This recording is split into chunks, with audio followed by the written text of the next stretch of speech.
క్రీస్తు ఆత్మ లేనివాడు ఆయన వాడు కాదా అన్నటువంటి అంశాన్ని ఈరోజు వాక్యం నేర్చుకుందాం. దేవుడు తండ్రి అయిన దేవుడి గాను, కుమారుడైనటువంటి దేవుడి గాను, పరిశుద్ధాత్మ దేవుడి గాను దేవుడు ఉంటాడు. దేవుడు తండ్రి అయినటువంటి దేవుడిని ఎవరూ చూడలేదు, చూడనేరడు. ఎందుకనంటే యేసుక్రీస్తే ఈ భూమి మీదకి వచ్చి ఒక మాట చెప్పారంటే, మీరు ఏ కాలమందైనను ఆయన స్వరూపం చూడలేదు, ఆయన స్వరాన్ని వినలేదు. ఎందుకంటే తండ్రి అయిన దేవుడు సమీపింపరాని తేజస్సును ఆయన మాత్రమే వసిస్తూ అమరత్వం గలవాడై ఉన్నాడు అని చెప్పినట్టు. కాబట్టి తండ్రి అయిన దేవుడిని చూసినటువంటి ఏకైక వ్యక్తి ప్రభు అయిన యేసుక్రీస్తు. తండ్రి రొమ్మున ఆనుకొని ఉన్నటువంటి ఏకైక వ్యక్తి యేసుక్రీస్తు. తండ్రి రొమ్మున ఉండి మరి తండ్రిని బయటపరచడానికి ఈ లోకానికి వచ్చినటువంటి వ్యక్తి యేసుక్రీస్తు. యేసుక్రీస్తు పరిశుద్ధాత్మ దేవుడు, వారు మాత్రమే తండ్రి అయినటువంటి దేవుని యొక్క స్వరూపాన్ని అత్యంత దగ్గరలో చూసినటువంటి వ్యక్తి.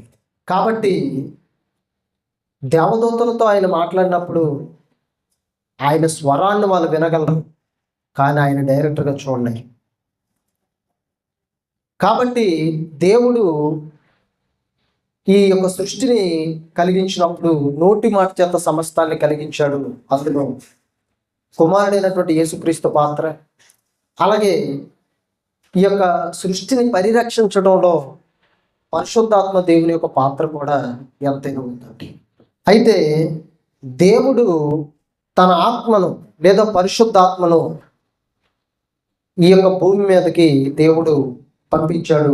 మొదటగా తన కుమారుడైన యేసుక్రీస్తుని, తర్వాత పరిశుద్ధాత్ముని ఈ లోకానికి యేసుక్రీస్తు తండ్రి అయిన దేవుడు పంపించాడు. యేసుక్రీస్తు యొక్క పరిచర్య 33.5 సంవత్సరాల పాటు ఈ భూమి మీద 3.5 సంవత్సరాల పాటు ఆయన పరిచర్య చేస్తే, మరి పరిశుద్ధాత్మ దేవుడు యేసుక్రీస్తు పరలోకానికి వెళ్ళిపోయి పరలోక వాసి అయి ఉండిన దినము నుండి ఇప్పటి వరకు కూడా ఈ లోకంలో ఉంటూ పరిశుద్ధాత్మ దేవుడు దేవునికి సేవ చేస్తున్నాడు. అనేక మందిని రక్షణ మార్గంలోనికి, పాప క్షమాపణ కలిగిస్తూ, మారు మనసును కలిగిస్తూ క్రీస్తు దగ్గరికి, సంఘంలోనికి అనేక మందిని నడిపిస్తూ ఉన్నాడంటే. అయితే ఇక్కడ మనం చాలా జాగ్రత్తగా నేర్చుకోవాల్సిన విషయం ఏంటంటే, క్రీస్తు ఆత్మ లేనివాడు ఆయన వాడు కాదా అన్నటువంటి విషయం చూద్దామండి. రోమీయులకు రాసిన పత్రిక 8వ అధ్యాయం 9వ వచనం, దేవుని ఆత్మ మీలో నివసించి ఉన్న ఎడల మీరు ఆత్మ స్వభావం గలవారే గాని శరీర స్వభావం గలవారు కాదు. ఎవడైనను క్రీస్తు ఆత్మ లేనివాడైతే వాడు ఆయన వాడు కాడు అని చెప్పండి. అందరూ జాగ్రత్తగా ఉండాలి.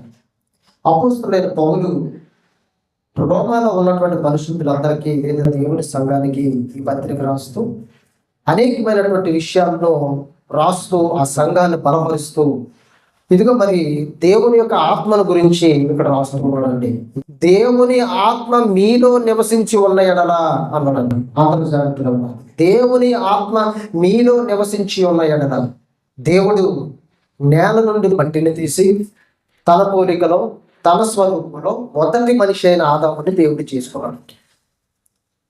ఆ తర్వాత ఆదాం ప్రకటనకు తీసి హవ్వగా దేవుడు చేసుకున్నాడు స్త్రీగా.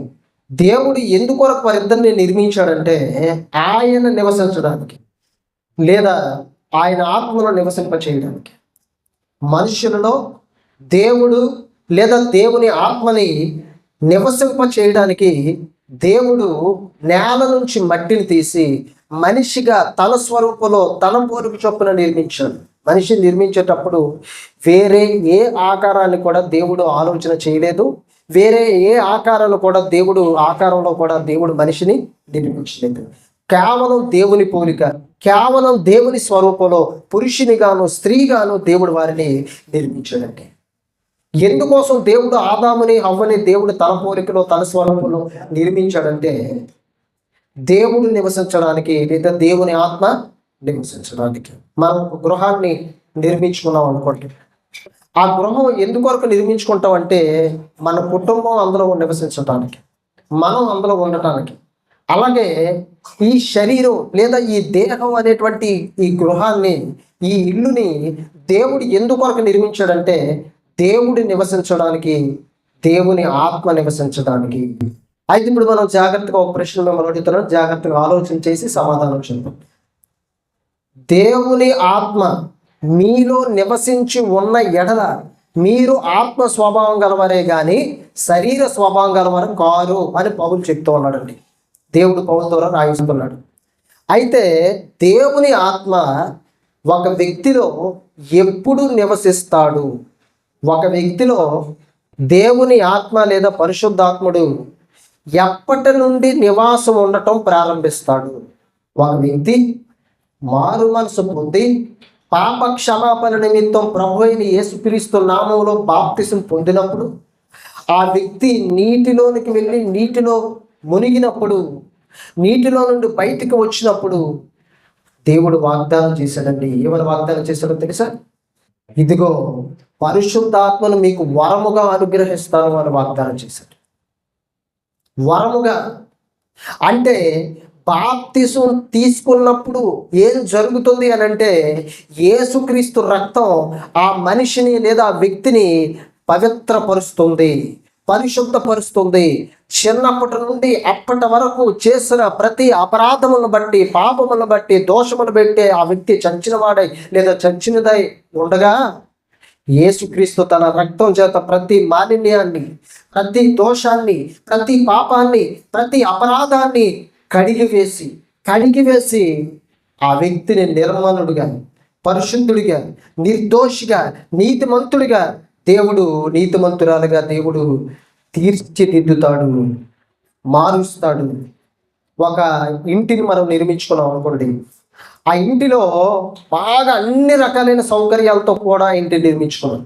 అయితే ఆ ఇంటిలో చెత్త, చెదారం, పెంట, అంతా వ్యర్థ పదార్థాలు అన్నీ ఉన్నాయి అనుకోండి, ఆ ఇంట్లో మనం నివసించగలమా? ఇల్లంతా కూడా నిండిపోయింది అనుకోండి చెత్తతో, మరి వ్యర్థ పదార్థాలతో.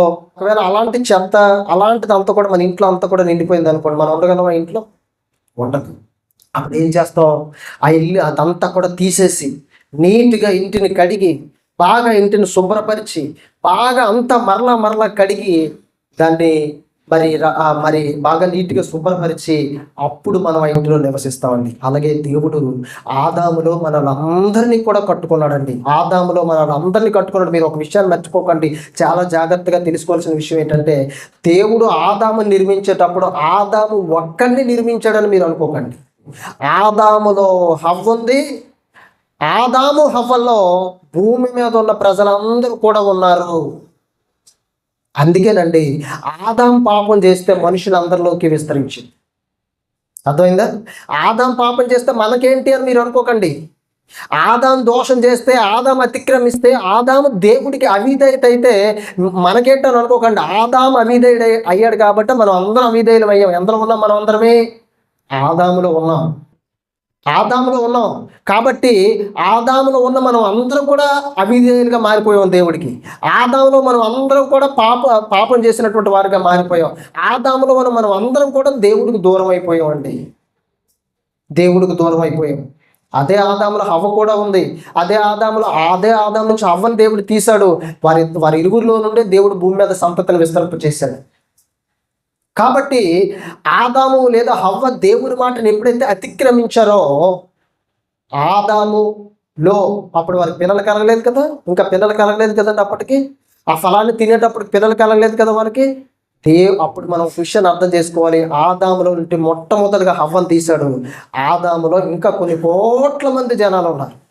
ఆ కోట్ల మందిలో ఈరోజు నేను, నువ్వు, ఈ భూమి మీద ఉన్న ప్రతి ఒక్కరు కూడా ఉన్నారండి. కాబట్టి ఆదాము హవ్వలు తినొద్దన్నటువంటి ఫలాన్ని తిన్నప్పుడు వారు మాత్రమే కాదు, కానీ వారిలో ఉన్నటువంటి మానవ వంశావళి వృక్షం అంతా కూడా ఏం జరిగిందంటే పాపంలోనికి మునిగిపోయారు. ఆదాములో నుండి పాపం అందరిలోనికి విస్తరించేసింది. ఆదాము నుండి పాపం అందరిలోనికి వచ్చేసింది. కాబట్టి దేవుడు కట్టుకున్నటువంటి ఇంటిలో, దేవుడు నిర్మించుకున్నటువంటి ఈ శరీరం అనే దేహంలో, దేవుడు కట్టుకున్నటువంటి ఈ శరీరం అనేటువంటి ఆయన ఆలయంలో ఏం జరిగిందనంటే పాపంతో నిండిపోయింది.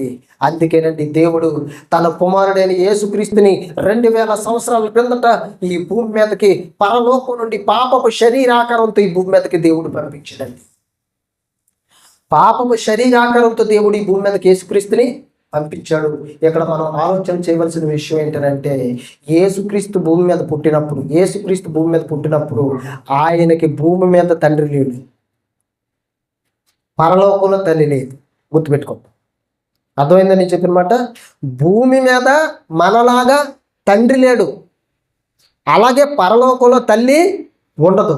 అది దేవుడు అంటే కన్యక గర్భాన్ని పుట్టాడు ఆయన.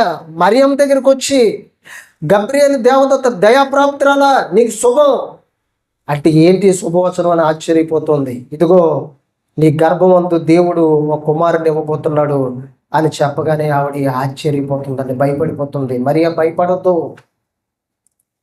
పుట్టబోతున్నటువంటి శిశువు సర్వోన్నతుడైన దేవుని కుమారుడు అనబడతాడు. అయ్యో నేను పురుషుని ఎరగని దాన్నే, వివాహం కాలేదు నాకంటే నువ్వు భయపడొద్దు, పరిశుద్ధాత్మ శక్తి నిన్ను కమ్ముకుంటుంది. ఇదిగో సర్వోన్నతుల శక్తి నిన్ను కమ్ముకుంటుంది, పరిశుద్ధాత్మ వల్ల నువ్వు గర్భవతిగా చేయబడతావు అని చెప్పాడు. అంటే యేసుక్రీస్తు భూమి మీద పుట్టింది పాపం శరీరాకారంతో పుట్టిన, శరీరాకారంతో పుట్టిన ఆయనలో పాపం లేదు. ఆయనలో ఏమి లేదు? పాపం లేదు. ఆయనలో ఏమి లేదు? పాపం లేదు. మీరు ఒక విషయాన్ని గుర్తుపెట్టుకోవాలి.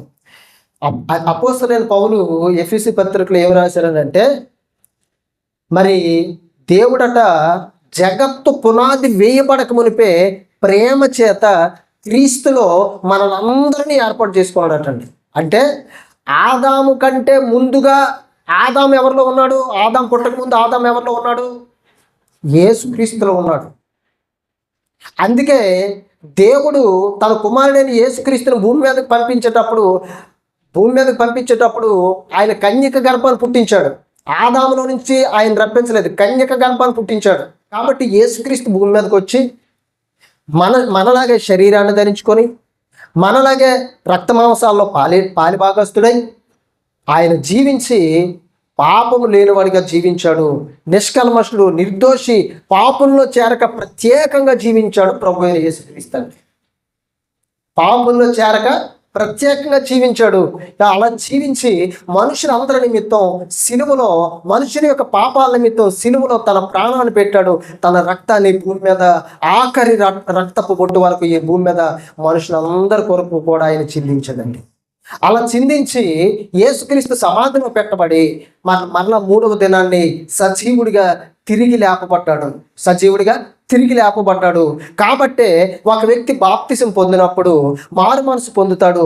పాప క్షమాపణ నిమిత్తం యేసుక్రీస్తు కార్చిన ఆ పవిత్రమైన రక్తం మనిషిలో ఆదాము నుండి వచ్చినటువంటి ఆ పాపం ఏదైతే ఉందో ఆ పాపాన్ని సంపూర్ణంగా కడిగివేసి, సంపూర్ణంగా నిర్మూలన చేసే పాపాన్ని ఆ వ్యక్తిని ఒక క్రొత్త వ్యక్తిగా, క్రొత్తగా జన్మించినటువంటి వ్యక్తిగా తీర్చిదిద్దుతుంది.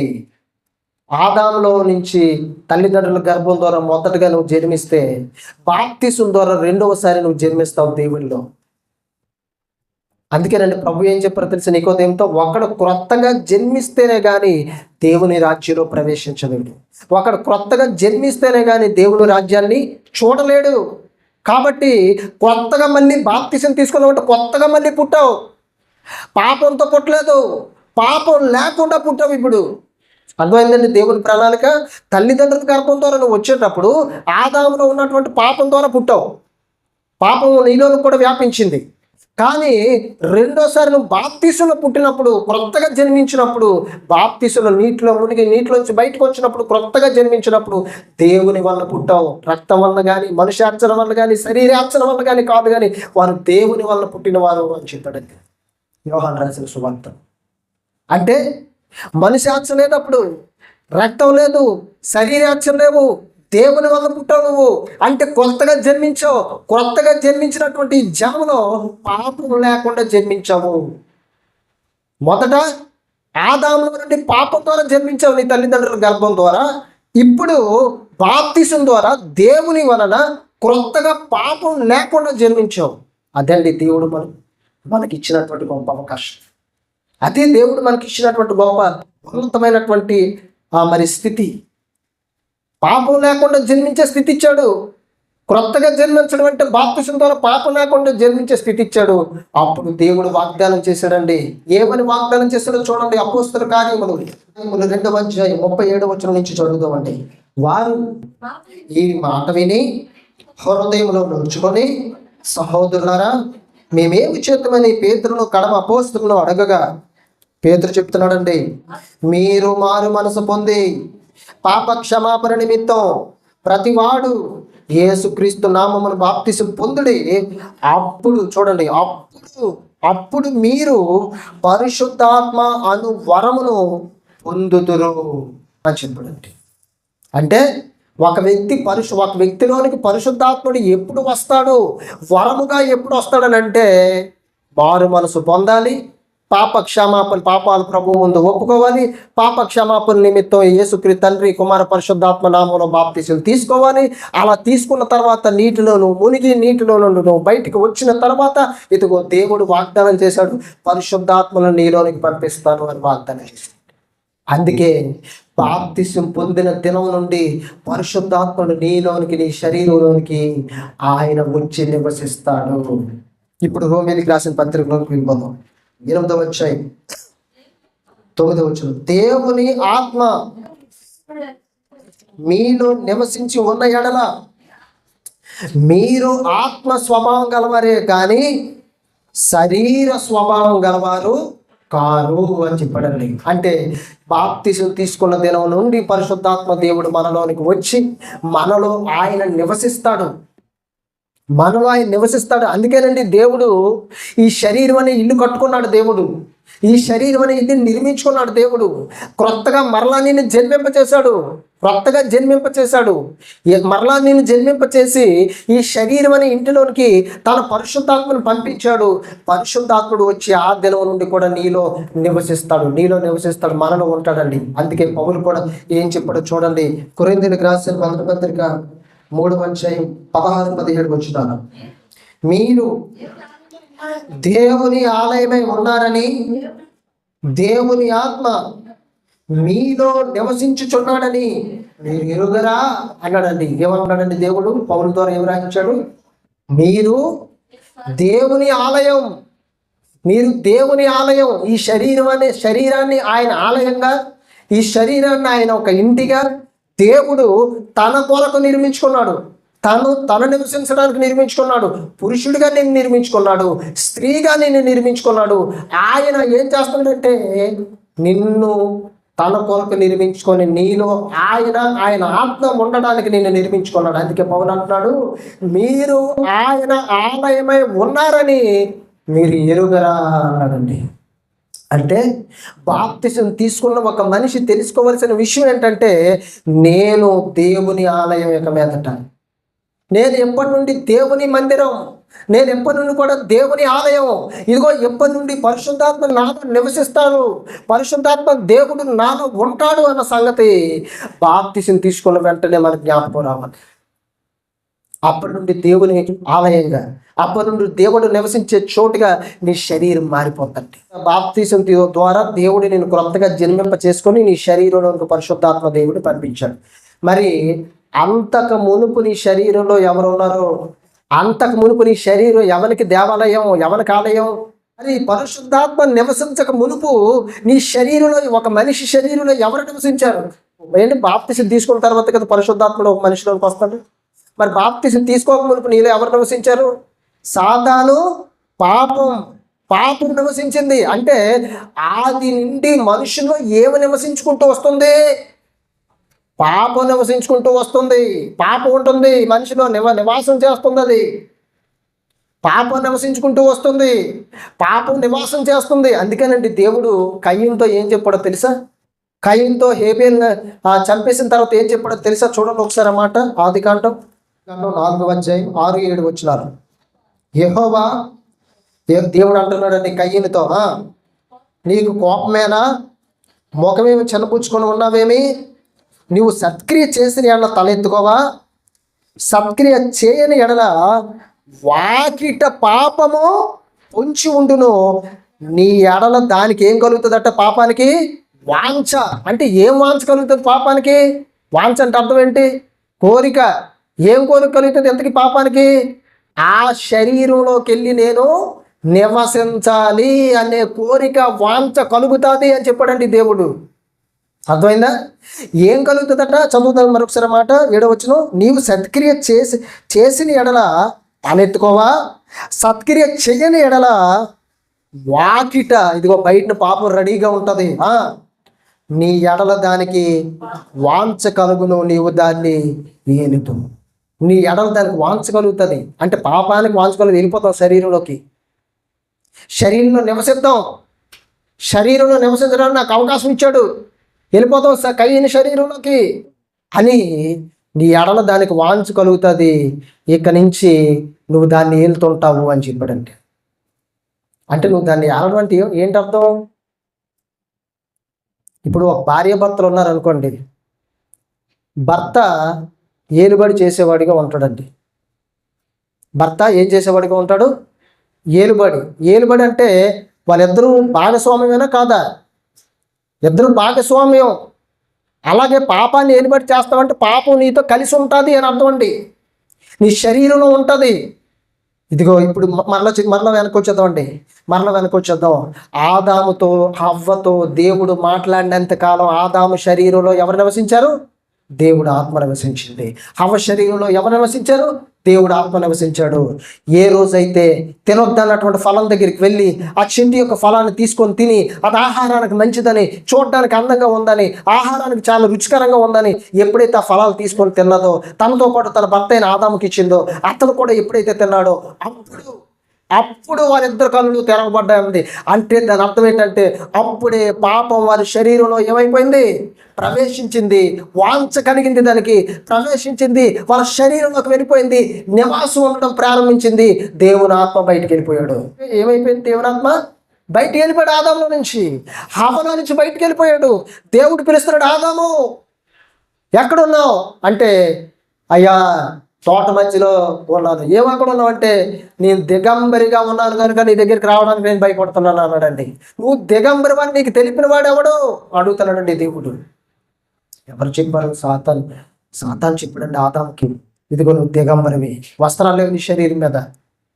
ఎప్పుడైతే పాపం లోపలికి వెళ్ళిందో వారి శరీరాల మీద కచ్చడాలు కుట్టుకుంటున్నారట అంజూరు పాకలతో.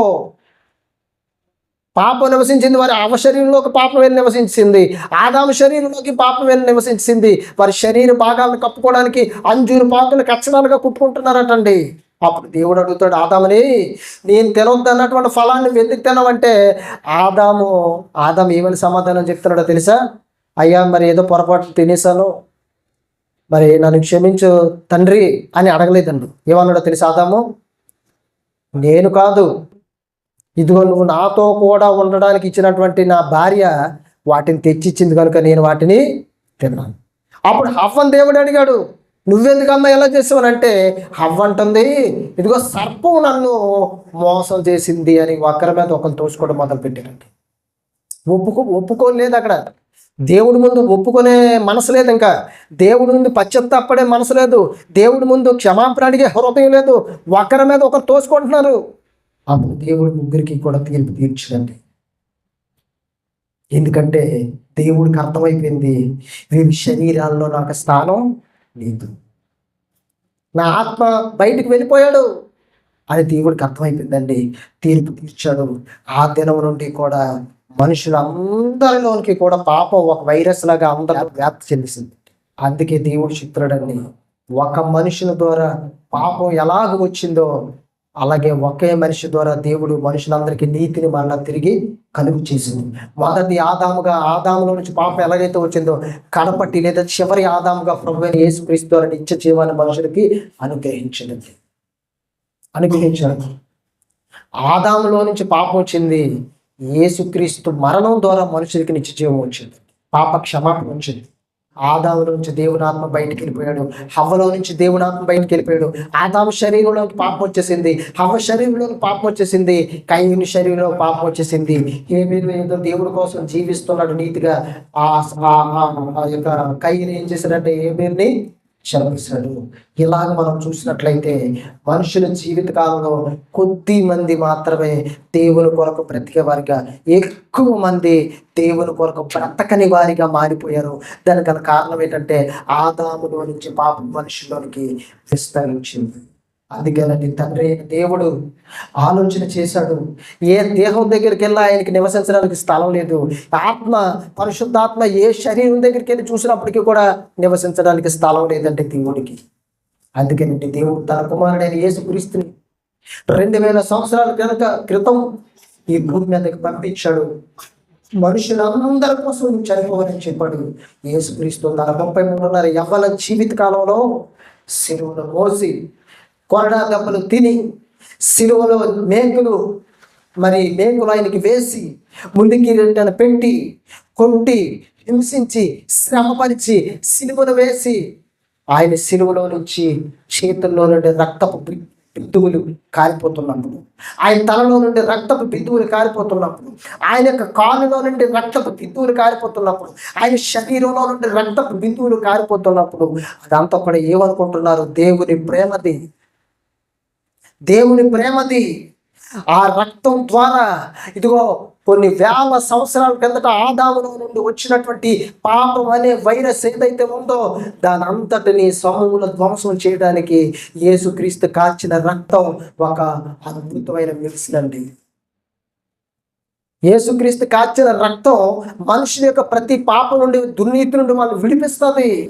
ఒక వ్యక్తి మారు మనసు పొందినప్పుడు, పశ్చాత్తాప పడినప్పుడు, మరి ఆ వ్యక్తి ప్రభు దగ్గరికి వచ్చి తన పాపాన్ని ఒప్పుకొని తండ్రి, కుమార, పరిశుద్ధాత్మ నామమున బాప్తిసం తీసుకున్నప్పుడు యేసుక్రీస్తు రక్తం ఏం చేస్తుందంటే కడిగి వేస్తాం. నీటిగా పాపం అంతటిని కూడా కడిగేసిన తర్వాత ఆ వ్యక్తి శరీరం పాపం లేనిదిగా మారిపోయింది. ఆ వ్యక్తి శరీరం పాపరహితంగా మారిపోయింది. ఇప్పుడు దేవుడు చూశాడు, ఈ శరీరం నాకు అనుకూలమైన శరీరం, ఈ శరీరం నా ఆత్మ నివసించడానికి ఉపయోగపడే ఆలయం, ఈ శరీరం నా ఆత్మ నివసించడానికి ఉపయోగపడే నా ఇల్లు అని దేవుడు అనుకున్నాడు. పరిశుద్ధాత్మను మరి బాప్తిసం పొందిన శరీరంలోనికి పంపిస్తాడండి. ఆ దినం నుండి కూడా పరిశుద్ధాత్మను మనుషుల శరీరంలోకి వచ్చి నివసిస్తాడండి. చూడండి, ఇప్పుడు రోమేలికి రాసిన పత్రికలో మాట చదివే ఉంది. రోమేలికి రాసిన పత్రిక 8వ అధ్యాయం 9వ వచనం అండి. దేవుని ఆత్మ మీలో నివసించి ఉన్న యెడల మీరు ఆత్మ స్వభావం గలవారే గాని శరీర స్వభావం గలవారు కారు అన్నాడండి. ఆత్మ స్వభావం, శరీర స్వభావం. ఆత్మ స్వభావం, ముందుగా స్వభావం అంటే ఏంటి అనే విషయాన్ని మనం ఆలోచించాలి. స్వభావం అంటే లక్షణం అని అర్థం. స్వభావం అంటే ఏంటంటే లక్షణం. స్వభావం అంటే నేచర్, లక్షణం. ఈ ప్రకృతికి దేవుడు ఒక లక్షణాన్ని ఉంచాడండి. అది తన కాలంలో, వర్షాకాలంలో, వేసవి కాలంలో, శీతాకాలంలో ఈ ప్రకృతి ఒక్కొక్క విధంగా మారుతుంది. వేసవి కాలంలో వేడిగాను, చలికాలంలో చల్లగాను, వర్షాకాలంలో కొంచెం అటు కొంచెం ఇటుగాను మారుతూ ఉంటుంది.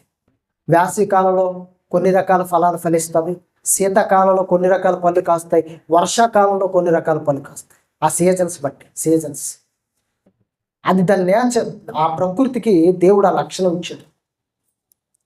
ఇప్పుడు దేవుని ఆత్మ మీరు నివసించి ఉన్న ఎడల మీరు ఆత్మ స్వభావం గలవారు అన్నాడండి. అంటే పరిశుద్ధాత్మను కూడా లక్షణం ఉందా? ప్రకృతికి ఎలాగైతే లక్షణం ఉందో పరిశుద్ధాత్ముడు కూడా లక్షణం ఉందా? పరిశుద్ధాత్ముడు కూడా లక్షణం ఉంది. ఎంతకీ పరిశుద్ధాత్ముడి యొక్క లక్షణం ఏంటో చూడాలంటే యోహాను రాసిన సువార్త 16వ అధ్యాయం 8వ వచనం. ఆయన వచ్చి, ఆయన అంటే ఎవరు? ఎవరి కోసం చెప్తున్నాడంటే ఇదిగో పరిశుద్ధాత్ముడి కోసం, ఆదరణకర్త కోసం చెప్తున్నాడండి.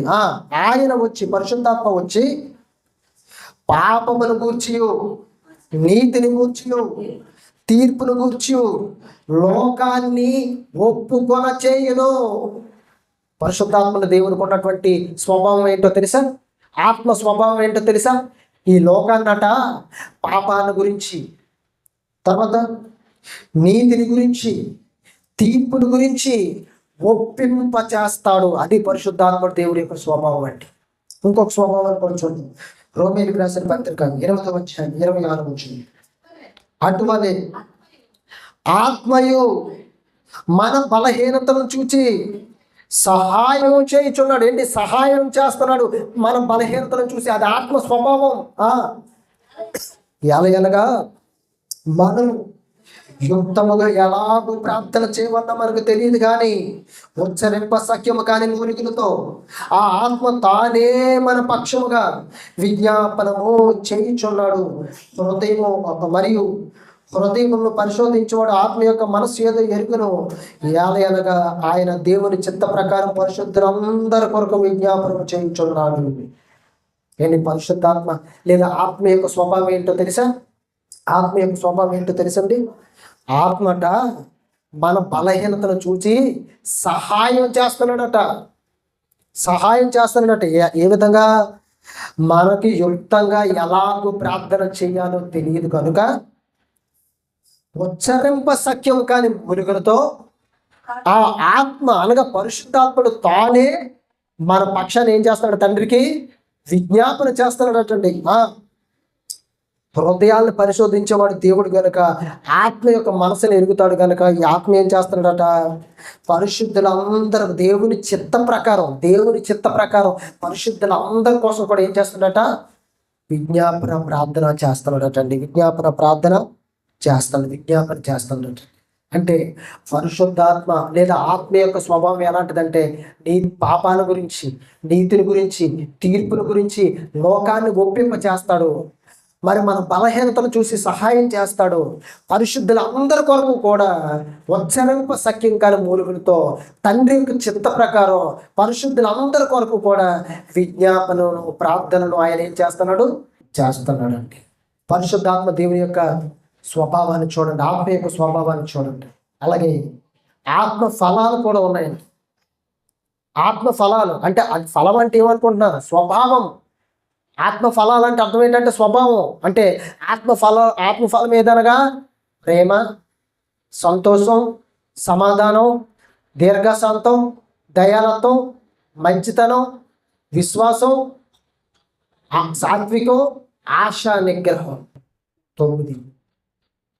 ఇది ఒక్కొక్కటి ఏమనుకుంటున్నా? ప్రేమ అనేది స్వభావం, దీర్ఘశాంతం అనేది స్వభావం, దయాలత్వం అనేది స్వభావం, మంచితనం అనేది స్వభావం, విశ్వాసం అనేది స్వభావం, సాత్వికం అనేది స్వభావం, ఆశా నిగ్రహం అనేది ఏంటి? స్వభావం. ఈ స్వభావం అంతా కూడా ఎవరిది అని అంటే ఆత్మది. ఆత్మ ఫలాలు ఫలించాలని చెప్తున్నాడు అండి. చూసారా? మరి మీరు దేవుని ఆత్మ మీరు నివసించి ఉన్న ఎడల మీరు ఆత్మ స్వభావం గలవారే కానీ శరీర స్వభావం గలవారు కారు అన్నాడండి.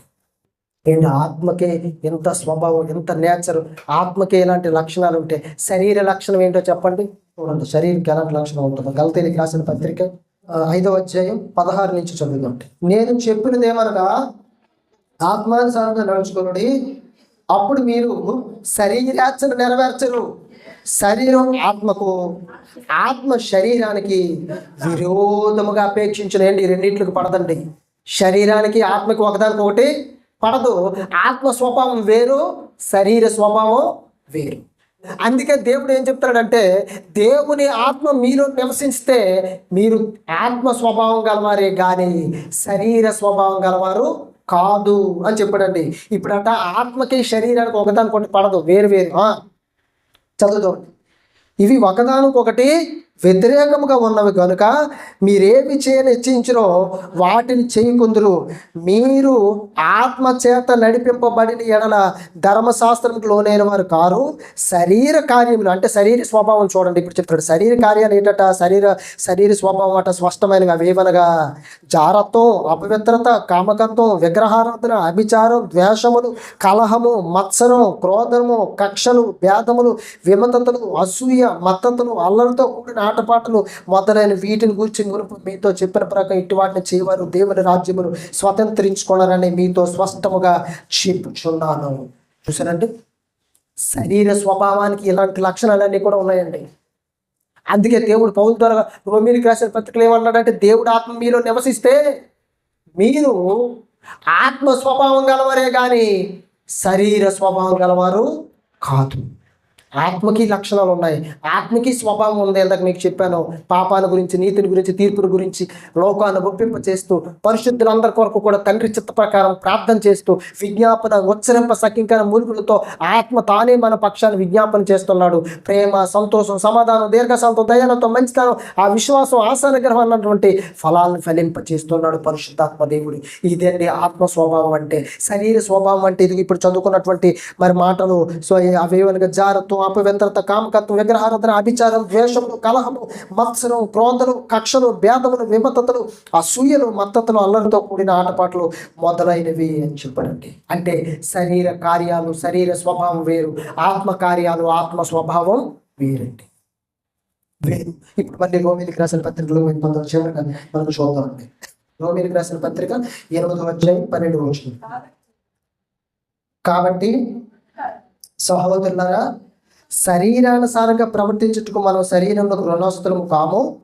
మీరు శరీరానుసారంగా ప్రవర్తించేలా చావలసిన వారి యుద్ధరు కానీ, చూడండి, ఆత్మ చేత శరీర క్రియలను చంపిన ఎడల జీవిస్తారు అని చెప్పండి.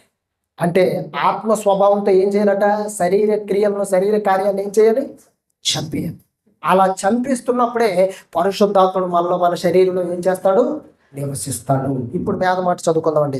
9వ వచనాన్ని పూర్తిగా చదువుతాం. దేవుని ఆత్మ మీలో నివసించుచున్న ఎడల మీరు ఆత్మ స్వభావం గలవారే గాని శరీర స్వభావం గలవారు కారు. ఎవడైనను క్రీస్తు ఆత్మ లేనివాడైతే వాడు ఆయనవాడు కాదు. చూసారండి, అంటే పరిశుద్ధాత్మను బాప్తిసం పొందుకున్నప్పుడు దేవుని ఆత్మ నీ శరీరంలోకి వచ్చాడు వరముగా. అప్పటి నుండి పరిశుద్ధాత్మని శరీరం నివసిస్తున్నాడు, ఆయన ఆలయంగా మార్చుకున్నాడు. అయితే క్రైస్తవులు కానీ ఏం చేయాలంటే ఆత్మ స్వభావం గలవారుగా ఉండి ఆత్మ చేత శరీర క్రియలను ఏం చేయాలని చెప్పాడు? చంపేయాలి. అప్పుడు పరిశుద్ధాత్మను మనలోనికి వచ్చి మనలో నివసిస్తాడు. అందుకేనండి దావీదు ఏమంటున్నాడు తెలిసి 51వ కీర్తనలో, నీ కృపా బాహుళ్యము చొప్పున నన్ను కరుణించిన అతిక్రమంలో తుడిచివే అని ప్రార్థన చేస్తూ, అయ్యా నీ పరిశుద్ధాత్మను నా యొద్ద నుండి దూరం చేయొద్దు, తీసేయొద్దు, నీ మందిరంలో నన్ను తోలివేయొద్దు అని అడుగుతాడు. ఎందుకు అడుగుతున్నాడో తెలుసా? ఎందుకు అడిగాడో తెలుసా నా మాట? నీ పరిశుద్ధాత్మ నా యొద్ద నుండి తీసేయొద్దని ఎందుకు అడిగాడో తెలుసా? పరిశుద్ధాత్మ ఒక మనిషి శరీరంలో నుండి బయటికి వెళ్ళిపోతే, బాగా వినాలి, పరిశుద్ధాత్ముడు ఒక మనిషి శరీరంలో నుండి బాప్తిసం పొందుకున్నప్పుడు నీ శరీరంలోకి వచ్చి నివసించిన పరిశుద్ధాత్ముడు నీ శరీరంలో నుండి మరలా బయటికి వెళ్ళిపోతే దాని అర్థం ఏంటంటే, ఇప్పుడు ఆ 9వ వచనాలు చదువుదామంటే పూర్తిగా, ఎవడైనను క్రీస్తు ఆత్మ లేనివాడైతే వాడు ఆయన వాడు కాదు. దావీదుకి ఎందుకు భయం పట్టుకుందో తెలుసా? పరిశుద్ధాత్మ నాలో నుంచి బయటికి వెళ్ళిపోతే, అయ్యా నీ పరిశుద్ధాత్మ నా యొద్ద నుండి తీసేయొద్దు, నీ పరిశుద్ధాత్మ నా నుంచి బయటికి వెళ్ళిపోతే అసలు నేను నీకు చెందిన వాడినే కాదు. చూసారండి, అంటే క్రీస్తు ఆత్మ లేనివాడైతే, ఎవడైనా నువ్వు క్రీస్తు ఆత్మ లేనివాడైతే వాడు ఆయన వాడు కాదు. అంటే మనం దేవుని వారం కాదటండి. పరిశుద్ధాత్మ మనలో ఉంటేనే మనం దేవుని వారమే. పరిశుద్ధాత్మ మన నుంచి బయటికి వెళ్ళిపోయారు అనుకోండి, దేవుడికి మనకు మధ్య సంబంధం ఉండదు. ఆదాములో పరిశుద్ధాత్ముడు ఉన్నంతకాలం దేవుని వాడు, హవ్వలో పరిశుద్ధాత్మ ఉన్నంతకాలం దేవునికి చెందినటువంటి వ్యక్తి. కానీ ఆ ఫలాన్ని తిన్నప్పుడు పాపం శరీరంలోకి వచ్చింది, దేవుని ఆత్మ బయటికి వెళ్ళిపోయాడు. దేవుని వారుగా కాకుండా వీరు కూడా ఏదేని తోటల నుంచి బయటికి వెళ్ళిపోయారండి. చూసారా? అంటే దేవుని ఆత్మ బయటికి వెళ్ళిపోతే దావీదుకి ఎందుకు అంత భయం పట్టుకుందో తెలుసా? అమ్మో, దేవుడికి నాకు సంబంధాలు తెగిపోతాయి.